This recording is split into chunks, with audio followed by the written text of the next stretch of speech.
Investing is really not complicated. I mean, the basic framework for it is simple. Now then you have to work at it some to find the best pockets of undervaluation maybe or something. But you didn't have to have a high IQ. You didn't have to have lots of investment smarts to buy junk bonds in 2002, or even to do some of the stuff that was available when LTCM got in trouble. You really just had to have sort of the courage of your convictions. You had to have the willingness to do something when everybody else was petrified. But that was true in 1974 when we were buying stocks at very, very, very low multiples of earnings. It wasn't that anybody didn't know that they were cheap. They were just paralyzed for one reason or another. And that the lesson of following logic rather than emotion, is something that's obvious, and some people have great trouble with it and others have less trouble. Charlie, can you give them any more help on that? Well, I think this is different. When we were young, we had way less competition than you people have now. There weren't very many smart people in the investment management field. There really weren't. And you should have seen the people who were in the bank trust departments. I mean, so now we've got armies of brilliant young people and all these private partnerships and all these proprietary desks and all the big investment banks. And we've got a vast amount of talent in the investment management business. And there's a lot of competition. If there were suddenly a crisis now, there would be 500 firms that would be studying it intensely, each having capital that they could commit on a hair trigger. In our day, we would frequently be all alone.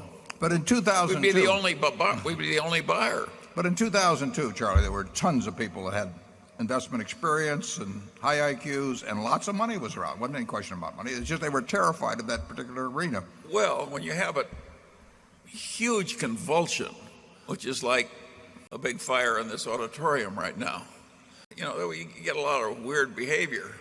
And if you can, particularly at the head table, and if you can be wise when everybody else is going crazy, sure, there will still be opportunities, but that may give you a long, dull stretches if that's your strategy. 3 years ago, you could find a number of securities in Korea, population 50 million, advanced society, strong balance sheets, strong industry positions at 3 or so times earnings. Now, but that took a convulsion to create that. A big convulsion. Yeah, but the convulsion happened 3 or 4 years earlier, 5 years earlier, and plenty of smart people in Korea in the investment business, plenty of smart people here scouring. The information was all available. You can go to the internet and get information about Korean companies that's just as good as you get up from the SEC. And there they were, dozens of companies at very, very, very cheap prices. Now, where are all these smart people and with all this money? It did happen, but if I asked you to name 20 more like it, you would have great difficulty. I'm not going to name them. Number 8. My name's Simon Dennison Smith from the UK. My question is this.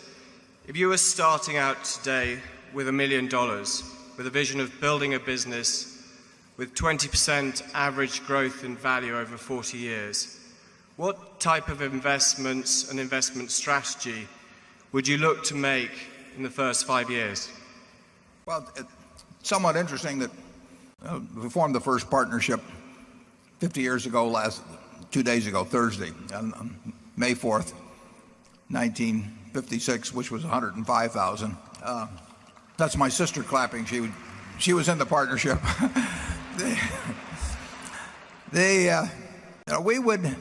If Charlie and I were starting all over again and we were in this, Charlie would say we shouldn't be doing this, but if we were to succumb to Satan and engage in the same kind of activity, we would, I think, be doing something very similarly. If we were investing in securities, we would look around the world and we would look at a Korea, and Charlie says you can't find 20 of them, but you don't have to find 20 of them. You only have to find one, really.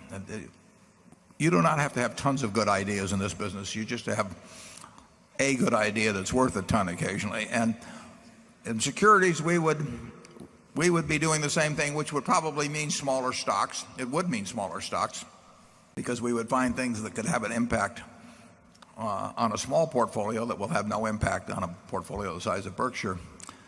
If we were trying to buy businesses, we'd have a tough time. We would have no reputation, so people would not be coming to us. We'd be too small a player if you're talking about $1 million. So we would not have much success, I don't think, with small amounts buying businesses.